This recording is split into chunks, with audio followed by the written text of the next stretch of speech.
Hello friends, welcome to Pensimtech Private Limited. So today we are going to see one case study related to fan. So just imagine there is a room and fan is moving and we are going to see how the flow is spreading across the room. So coming to the next slide. Yeah, so here you are seeing this is a ceiling fan attached to the ceiling in, on the ceiling and how the flow if suppose you know that there are two different direction of the fan, so according to the twist of the blade, if your blade is twisted in downward direction, then fan should rotate according to that.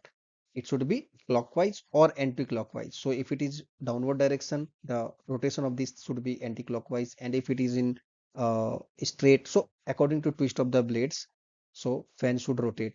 Okay, so we are checking here both the effect clockwise and anti-clockwise.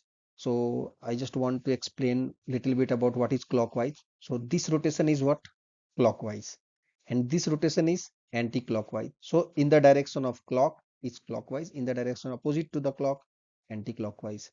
So here we are seeing, okay, how the flow is happening. So just imagine this is the room, and on and fan is rotating in clockwise direction. So you can see fan is sucking air instead of throwing air, which is not correct. So fan should throw the air. So in this case, here fan is throwing air throughout, and this is the way, this is the thing, that is why I thought to highlight this thing. So this is correct, and this should not, we can't say, even though we are getting flow here, but our intention is we have to rotate fan in such a way that fan should throw the air, not suck the air, because it's not like pump or something, right? Okay, next slide. So, okay, before that, I want to say hardware we used is very nominal. Means in a simple computer, we did this simulation. Even for this type of simulation, only 2 GB RAM is more than enough, and two cores are more than enough. Even you can run on single core, one core also. Okay, now next. So this is the flow visualization. You can see how the blades of the fan. So basically, along the blades, how the velocity is changing. So you know at the tip of the blades, velocity should be more.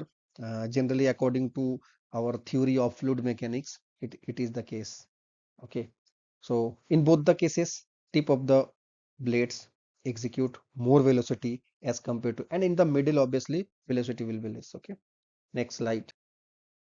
So this is all about uh, fan. Okay. Now in our next video, okay, I am thinking to discuss more. Okay. Maybe we will discuss more about that how in our next video, that how a single blade of fan, suppose this is single blade of fan, and if we are considering the pressure distribution on the fan and how this blade is going to twist, that means it is how this is going to bend, that we are going to see in our next video. Okay, and so today, thank you for this watching this, and okay, I want to say a little bit like how we are doing this type of simulation. So you have to use two different type of approach, like moving reference frame, that we are calling in CFD in terms of MRF, or maybe sliding mesh. So that means moving mesh, you can say, considering mesh motion. So for that, if you want to know detail about that, how to do this type of modeling, please contact us, and do subscribe our channel, and hit our like button, so that it will give some motivation to us. So thank you very much. Thank you very much.